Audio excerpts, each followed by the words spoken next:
जय श्री हरि विष्णु। आप सभी का हमारे YouTube चैनल पे बहुत बहुत स्वागत है। आइए सुनते हैं माघ मास षटतिला एकादशी व्रत की कथा। षटतिला एकादशी का व्रत जो कि हर वर्ष माघ माह के कृष्ण पक्ष की एकादशी तिथि के दिन षटतिला एकादशी का व्रत किया जाता है। जो भी सच्ची श्रद्धा के साथ, नियम और निष्ठा के साथ षटतिला एकादशी का व्रत करते हैं, उन्हें भगवान विष्णु की कृपा से उनके सभी प्रकार के पापों का नाश होता है। षटतिला एकादशी व्रत के दिन भगवान विष्णु, माता लक्ष्मी और भगवान विष्णु के श्री कृष्ण स्वरूप का पूजन किया जाता है। इस दिन व्रत में जो कि तिल के 6 प्रकार के प्रयोग बतलाए गए हैं, जैसे कि इस दिन तिल के जल से स्नान करना चाहिए, तिल का उपटन लगाना चाहिए, तिलोदक जल का पान करना चाहिए, तिल से हवन करनी चाहिए, तिल से बने हुए वस्तुओं का भगवान को भोग लगाना चाहिए और तिल गुड़ से बने हुए वस्तु का भगवान को भोग लगा करके इस दिन इसे प्रसाद के रूप में ग्रहण करना भी चाहिए। इससे अनंत गुना पुण्य फलों की प्राप्ति होती है। तो आइए सुनते हैं माघ मास कृष्ण पक्ष षटतिला एकादशी व्रत की कथा।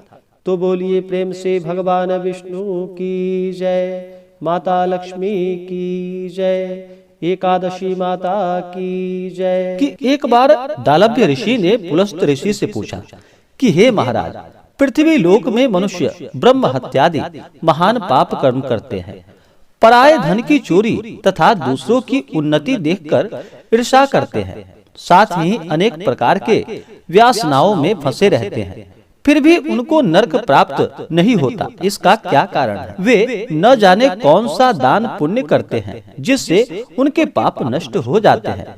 यह सब कृपा पूर्वक आप हमसे कहिए। पुलस्त मुनि कहने लगे कि हे महाभाग, आपने मुझसे अत्यंत गंभीर प्रश्न पूछा है। इससे संसार के जीवों को अत्यंत भला होगा।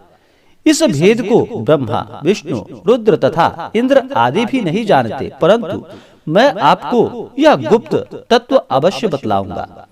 उन्होंने कहा कि माघ मास लगते ही मनुष्य को स्नान आदि करके शुद्ध रहना चाहिए।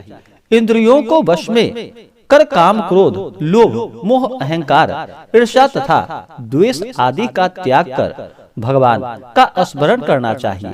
पुष्य नक्षत्र में गोबर, कपास, तिल मिलाकर इनके कंडे बनाने चाहिए। उन कंडों से 108 बार हवन करना चाहिए। उस दिन मूल नक्षत्र हो और एकादशी तिथि हो तो अच्छे पुण्य देने वाले नियमों को ग्रहण करे।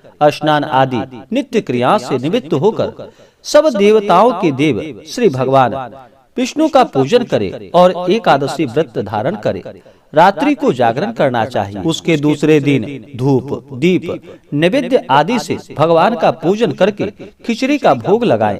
तत्पश्चात पेठा, नारियल, सीताफल या सुपारी का अर्घ देकर स्तुति करनी चाहिए। हे भगवान, आप दीनों को शरण देने वाले हैं, इस संसार सागर में फंसे हुए का उद्धार करने वाले हैं। हे पुंडरीकाक्ष, हे विश्व भावन, हे शुभ्रहनन, हे पूर्वज, हे जगतपते, आप लक्ष्मी जी सहित इस तुच्छ अर्घ को ग्रहण करें। इसके पश्चात जल से भरा हुआ कुंभ यानी कि घड़ा ब्राह्मण को दान करे तथा ब्राह्मण को श्यामा, गौ और तिल पात्र देना भी उत्तम है।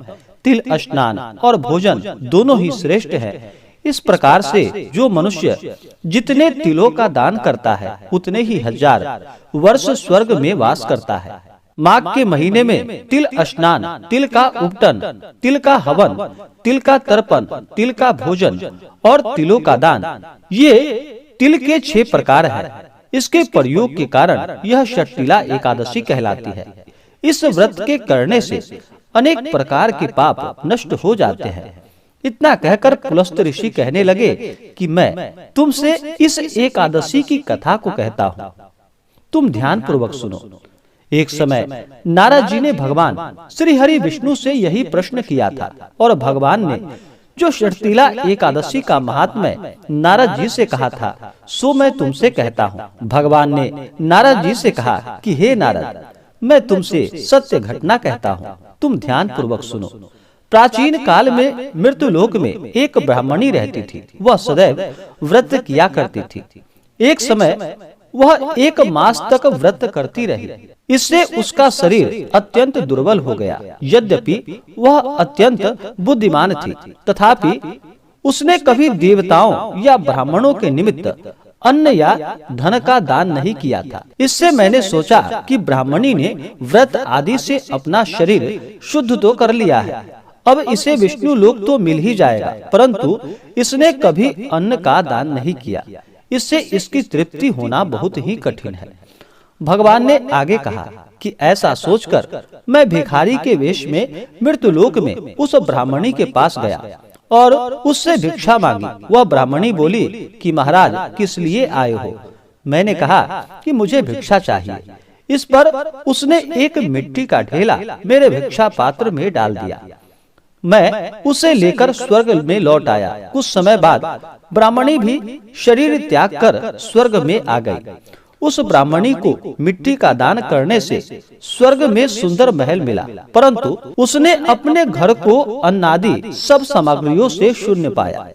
घबराकर वह मेरे पास आई और कहने लगी कि हे भगवान, मैंने अनेक व्रत आदि से आपकी पूजा की, परंतु फिर भी मेरा घर अन्नादि सब वस्तुओं से शून्य है। इसका क्या कारण है? इस पर मैंने कहा कि पहले तुम अपने घर जाओ, देव स्त्रियां आएंगी तुम्हें देखने के लिए। पहले उनसे षटतिला एकादशी का पुण्य और विधि सुन लो, तब द्वार खोलना। मेरे ऐसे वचन को सुनकर वह अपने घर गई। जब देव स्त्रियां आई और द्वार खोलने को कहा तो ब्राह्मणी बोली कि आप मुझे देखने आई हैं, तो षटतिला एकादशी का महात्म्य मुझसे कहो।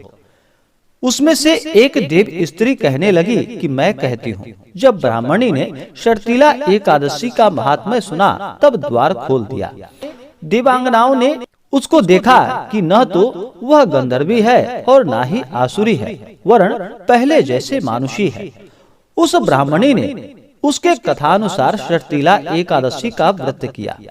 इसके प्रभाव से वह सुंदर और रूपवती हो गई तथा उसका घर अन्नादि समस्त सामग्रियों से युक्त हो गया।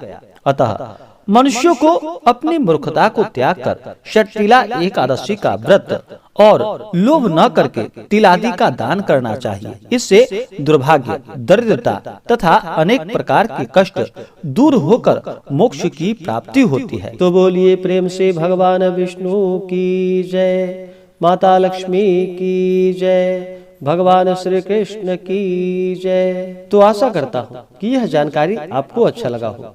ऐसे ही जानकारियाँ प्राप्ति के लिए चैनल पे अगर आप नए हैं तो चैनल को लाल बटन दबा करके सब्सक्राइब करें, साथ में बेल आइकन घंटी को दबाएं ताकि मेरे वीडियो का नोटिफिकेशन आपको समय से मिलता रहे। वीडियो को लाइक करें, शेयर करें। मिलते हैं फिर अगले वीडियो में। जय श्री हरि विष्णु।